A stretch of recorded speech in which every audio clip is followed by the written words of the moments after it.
They added that. Okay. So I know I've talked to your dad before, and so this month our magazine is on camelids. So I'm still trying to find a camel farmer who will talk to me, but I've got alpaca and llama folks. So I just kind of wanted to get from you guys as shearers um, some thoughts about how that's different than sheep shearing, what you like or don't like, just sort of your thoughts about alpacas and llamas. It's kind of funny because I feel like alpacas and llamas are very characteristic, like their personalities are a lot different than sheep. Sheep tend to stick together and they kind of listen a lot more. They're not as stubborn as alpacas, usually, is how it goes. And alpacas kind of have their own personalities. There's going to be like the clown of the group, and then there's gonna be like the pack leader, and then there's gonna be like the nice docile one usually, and it's just like all these different personalities together.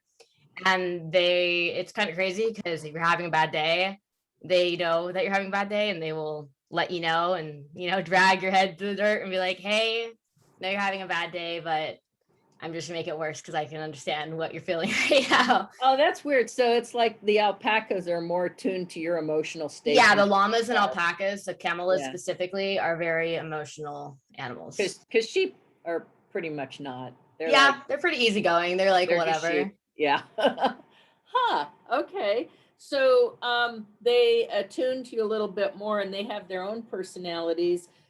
What about the actual act of shearing? So for the sheep, I've been with your dad when he lays them down. What do you do with the alpacas? So what we actually do is a little different than our competitors. I know our competitors have like this layout system. They put down a mat and they put these stakes in the ground, and they kind of use one pull and it stretches out the whole animal. What we do is we use kind of like a tourniquet kind of thing. And my dad actually I am pretty sure he was one to put this together. It was the boat dockers, like the little clamps that they use. He made one on each side, and basically we pull, make it snug, not too tight.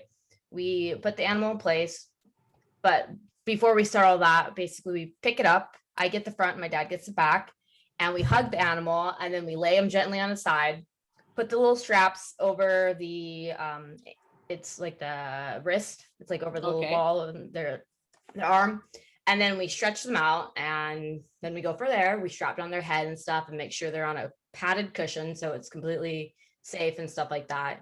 Then we just start with our shearing, and that's how we. And then how do you turn them to the other side? Do you have to lift them? We just turn them over like a little taco. That's kind of just kind of flip them. Oh, okay. Mm-hmm. And people always ask, why don't you do them standing up?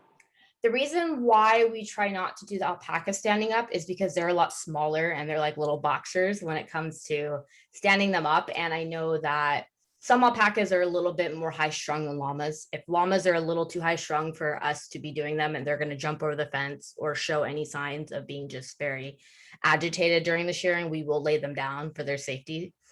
It's just safety precautions. It's not meant to, put the animal in any harm or anything like that. It's just for their safety. It's a lot better than them jumping over the fence or getting cut by the clipper or us getting hurt personally. I think that's a great point, that people need to understand that it's actually safer for the animal and for the shearer when they're in a restrained position, because people sometimes see that as being somehow not nice to the animal, but it does make it a lot safer. Do you use spit bags on the alpacas?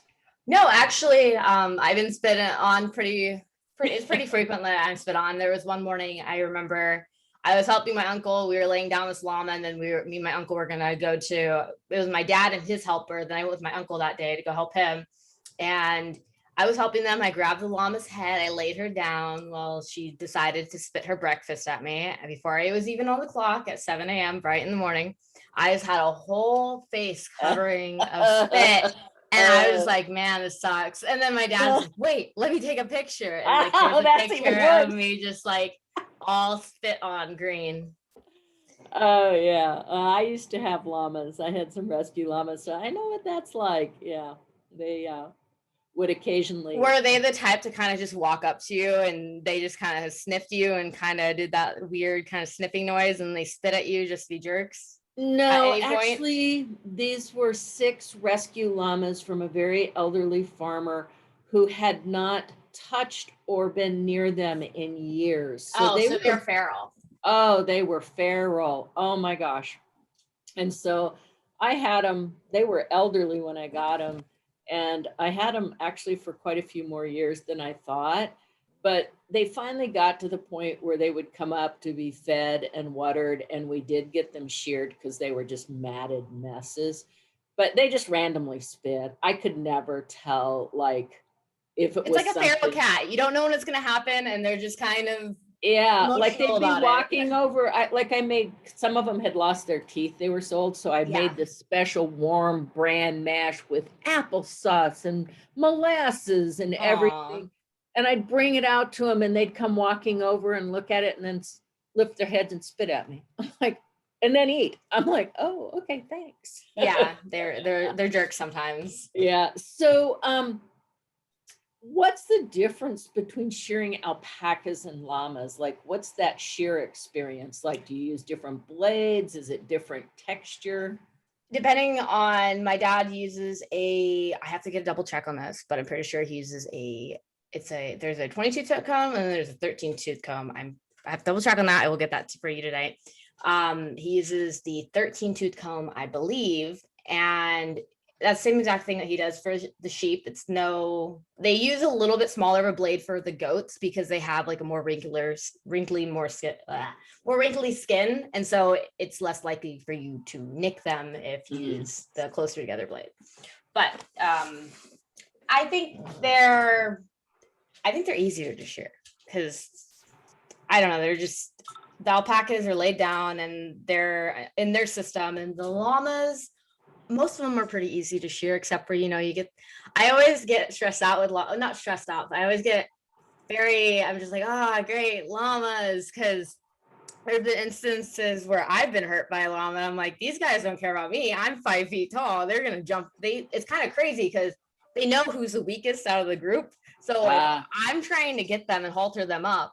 They're like, oh, she's only 5 feet. Let me just jump over her, push her out of the way, and just run through her.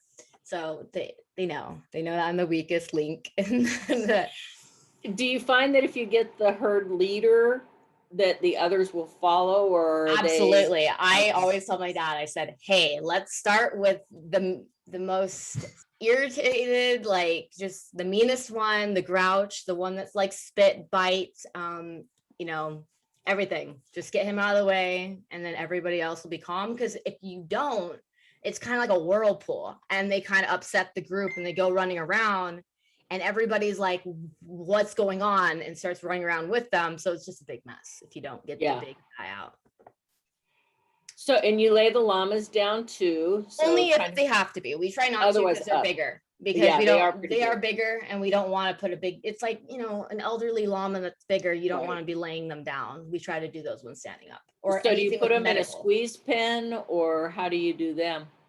Same way as alpacas. And we just tie them to the fence. We don't like the little llama pen kind of thing, because sometimes they'll like you can't get in there, and then they'll knock your hand against the fence. So we like to do it where they feel more comfortable, maybe next to a friend llama, or in a corner somewhere where they can go back and forth. And my dad just kind of follows them around. That's good. Okay. Letting them do what they want. Llamas tend to do what they want.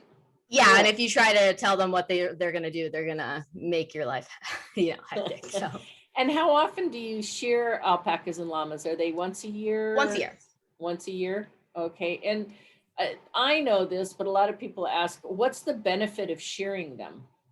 I think there's a lot of health benefits from it. I do realize that the people who have woolier animals, alpacas smell of sweat. It's like this musky, and they have a lot more skin issues, it seems like, when they don't, they aren't upkeeping with the shearing and stuff like that. Alpacas can have strokes, and llamas can. People don't really put that together, that they can have heat strokes, and we live in Southern California. It is very important for you to get your animals sheared each and every year. I think that they just look happier once they're sheared too. They're running with their heads down and running with their friends and super happy eating. So there's a lot of benefits. That's good. What kind of health checks do you do on alpacas and llamas while you're shearing? So usually I'm the one in the front, and usually what I tend to do is when I'm doing the nails, I kind of rub my finger between their toes, making sure there's no sign of hoof rot or any like bacterial infections in between their toes, because that can happen. Any ticks or any such like that in their toes, I check for that. What I tend to do is with the sheep and the alpacas and llamas, if we're laying them down, I like to look in their ear and kind of give them an examination. Last week we did have one that, I don't know if you follow my dad on Facebook, but there was one with like over 100 ticks in both of their ears, and it was a very frail animal. You can tell that, you know, if we didn't catch this soon as we did, it probably would have not made it. So it was good that, you know, I'm constantly checking these animals like that. And do you have to clip their hooves the way you do the sheep? Very similar, but a little bit different because they have like the two toes. So do Right. the camels and all that stuff. They have like the two toes, and then you just kind of flatten to the pad, and not too hard. It's pretty simple. And do they get any sort of injection yearly when you're there, or is that? If the rancher wants us to, we usually give them CD&T, which is it's just for ruminants and like goats and sheep. They don't have their own vaccine, and horse vaccine is so expensive that it's better to buy the sheep vaccine than it is to buy the horse vaccine at like, I think it's like $25 a dose or something crazy, because horse stuff is really expensive. Yeah. You didn't know. So people usually use the ones for the sheep, and that's sold at your local feed store and stuff like that. And then, do they get wormed the same way? We change it up. We either do pour on, or we do orally or injectable, because the what's it called? I'm trying to say, I'm like having what are those called? The parasites. There you go. Parasites. I'm like thinking of that word. The parasites usually will get used to the same thing. If it's done too many times, it causes a buildup. So usually we'll swap around, like we'll do orally, or we'll do injectably, or we'll do pour-ons, depending on the year. Okay. So of all of the breeds that you, or all the species that you shear, what do you like to do the best? I think I will always like the sheep, because we started with the sheep, and that was always like the primary animal when we first started, because my dad didn't know how to do alpacas when I was little. That, you know, he did a few, but he didn't know how to do them. And our system has improved so much with alpacas that I love alpacas too, because it's just like, it's like a little dance that me and my dad go, like, you know, you go to the right, then you go to the left, and then, you know, it's hard to explain to someone that's new, and it's very complicated, but once you get in the groove of it, it's pretty easy. Right. Alpacas. But the llamas, they kind of don't care for me. So I'm just like, I'll lay them down with my dad. Like, I can help him lay them down, but I'm just like, I don't. Yeah, llamas are bigger, closer in size to horses, and it gets a little more. It's very tedious with them, because their personality is very strong, and yeah. I'm just in my head, I'm just talking to myself. I'm like, please be good for me today. Please be good for me today. Well, and like horses, maybe they pick up on that too. You know, they know when you're not comfortable. That's funny. So I'm just talking to them like, hey bud, like, how you doing? And just like totally just casually, because people talk to their animals when they feed them. So I'm sure they like people kind of being like, hey, what's going on? I'm in front of you. We had kind of a funny thing out where I had my llamas. There's also a lot of horses, and like I said, nobody really went near my llamas, including me. I'd feed them and water them and talk to them, and then we sheared them once a year. But there was this little girl, she's about 7 or 8, and she kept sneaking away from her parents, and she would go in and she would go right up to them. She'd put a halter on them. She'd pet them.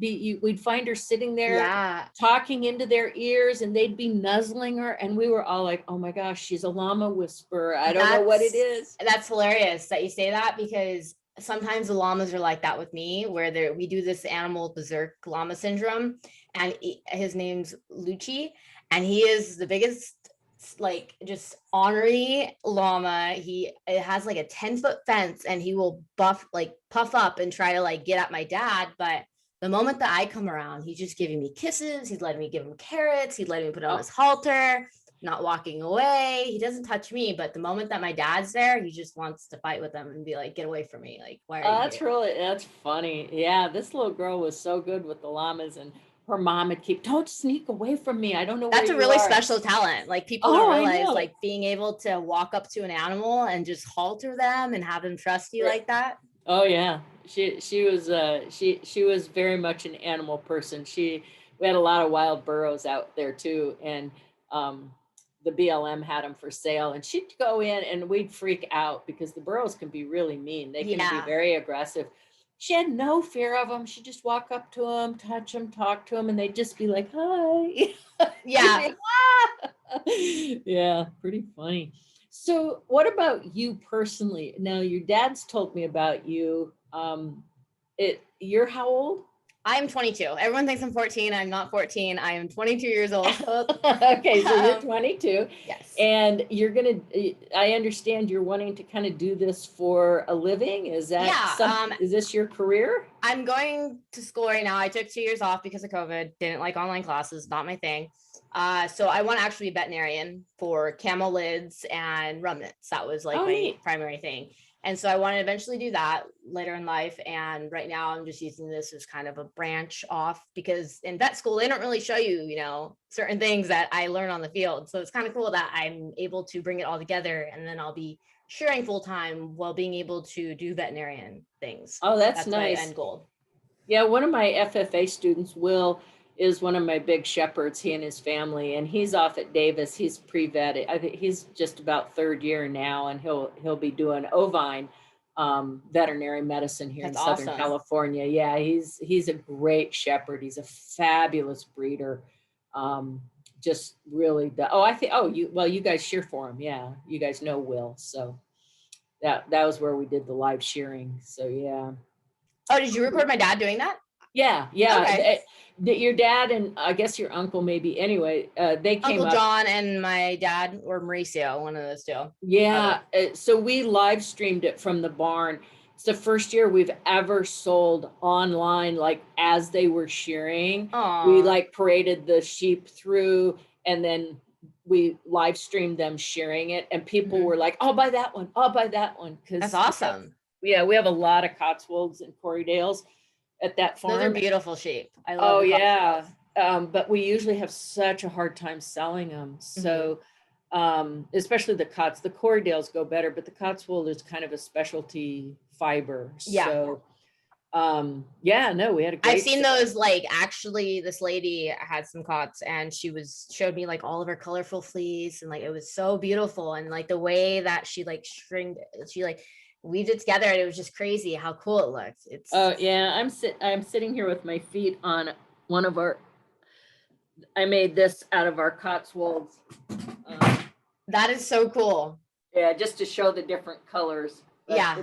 it's my cat's favorite rug now. So it sits under my desk where I sit, and it's all full of cat hair. But Eventually I want to branch off into that too, because we see so much beautiful fleece go to waste, and like I'm just like, I can't do anything with this, and this will just sit on the side of my house, and like I so want. let me propose a couple of things. So we'll be opening back up, and I told your dad before, I want you guys to come down and see because we have a little micro studio mill.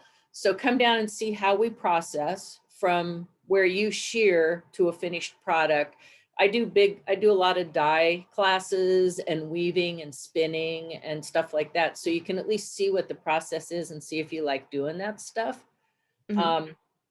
So we need to find a time that you guys can come down. He said your mom would want to come too. So I was like, okay, well. Oh, my stepmom, Dominique, probably. Oh yeah. So Yeah. just, come down and kind of see what happens to the fleeces after you guys shear them. Yeah, I'd love to see that and see Oh, the that'd whole be good. process. Yeah. That'd be really Yeah, cool. it's really fun. Dyeing it I love dyeing it because it's, pretty colors and all that, but I spin and weave. So, yeah, we got to find a time for that. That'd be really good. Yeah. And then the other thing that I've told your dad is, because we have this website where we sell online and we do it for free at this point, try to get the farmers, try to talk them into at least getting in touch with us. Yeah. Because we can find a place, even if they're just throwing their fleece away or They don't know what to do with it. We can Honestly, offer- Nana, I would create like maybe like a brochure card, and I will keep them in my dad's car, and just like whenever like, what do you do with the fleece? I'm like, here you go. Send it to Oh, this okay. Yeah, lady, I you know? think I gave him a handful of business Okay. cards. I'll send you some more. All right. But yeah, you know, even if they go, oh, my fleece isn't worth anything, or oh, it's more trouble to get it I see processed. people throw away caracal fleece and like Oh all my, this beautiful oh, alpaca. when your dad did those caracals, I was freaking out because there is such a demand for caracal. And I was like, he just sheared, I don't know how many there were, 50 or We something. did 80, and then we did another 80, and then I think we did Oh, 100.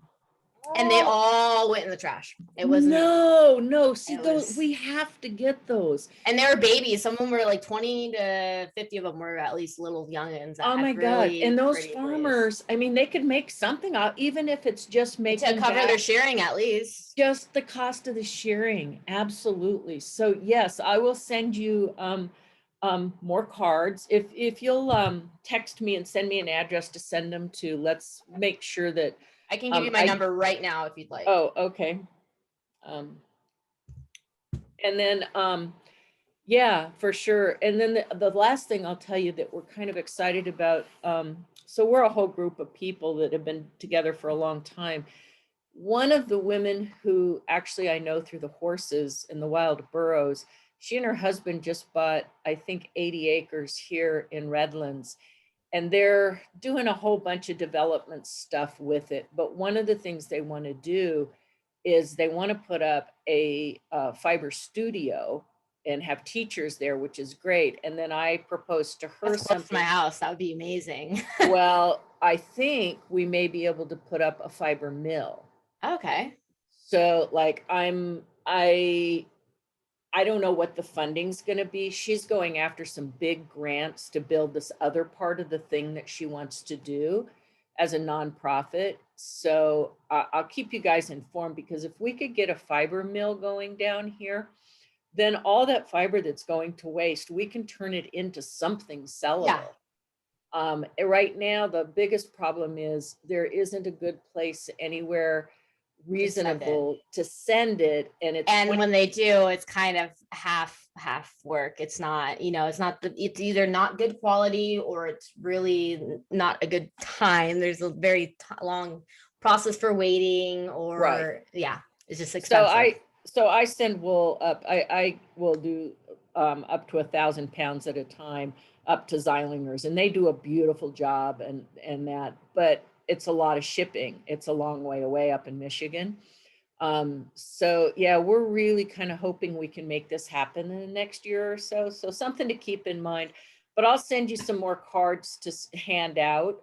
And just say, hey, look, it can't hurt you to contact this lady, and you may be able to sell this, even if it's just recoups your sharing costs. It's so funny too, because we got this one lady that she's from, we were working in, I think, Moore Park, and she's from, I think, Chatsworth or something. And she does like personalized, like she cleans it, she spins it, she does everything and like makes things. And we've been sending her a lot of like individual people who have like 4 animals, and they, Right. you know, and she's probably flooded with work because of my dad. It's so funny. She gave us her card maybe like a month ago, and like Right. every single day we're giving her probably like 4 to 5 new clients, and they're like, oh my God. Oh, please if she's overwhelmed, send them to me. We are happy to. And you know, it's free to the farmers to put them up right now. We may have to start charging, but they can also put it in our consignment store. Mm-hmm. And I just take a percentage if I sell it on the consignment store, but at least they get something for it. And oh, for God's sake, make those caracal people see the light, because it is in such demand right now. It's one of the big sheep that people want, that fleece. And and a lot of the time it's just meat farmers, you know, like they don't care about that stuff. You're like, oh, I just want to get rid of the shit. I'm like, okay. I know. So I'm on the California Wool Growers Association, which is really funny because they call it the California Wool Growers. Mm-hmm. But when I go to the annual meetings, it's all meat farmers. And I talk about using their fleeces for stuff, and they're like, oh yeah, no. I'm like, but you're the wool growers, come on, you know. Yeah. I mean, there's a few really huge farmers that do commercial wool for the commercial mills, but mostly they're raising meat sheep and they just throw it away. But even those, we can use a lot of that. Not so much. The Oxfords are a little bit of a tough sell, but yeah. Yeah. Anyway, okay, well, I will pull out of this some stuff to write up. Is there anything else you want people to know about alpaca and llama?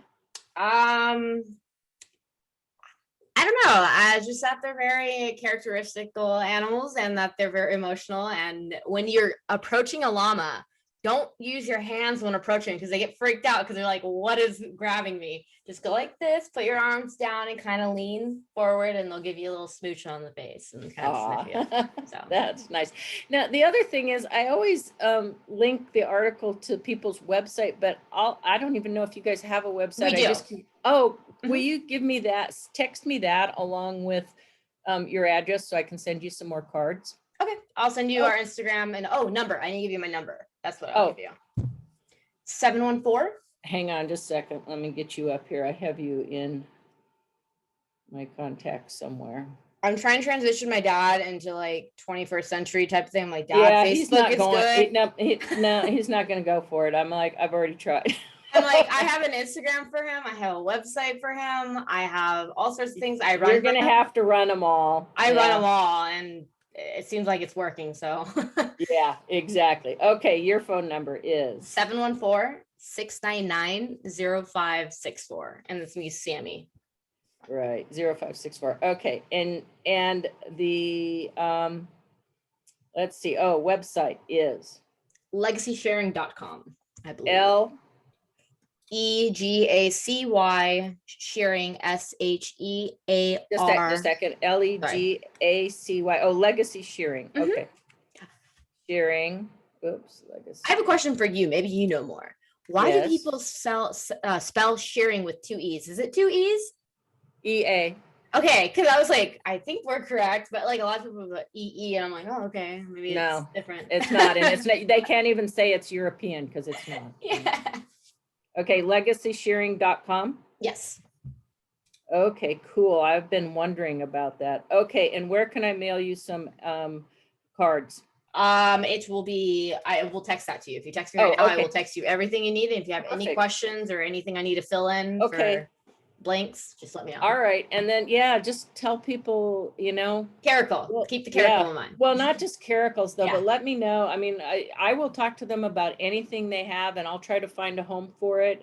Sometimes we have groups of people who will buy a whole clip and send it. They'll pay for it to go and get done for their guild or something. We have all kinds of ways to self-lease. So we'll work with them. Okay. Thanks. Thank you. Thanks. Bye-bye. Bye-bye.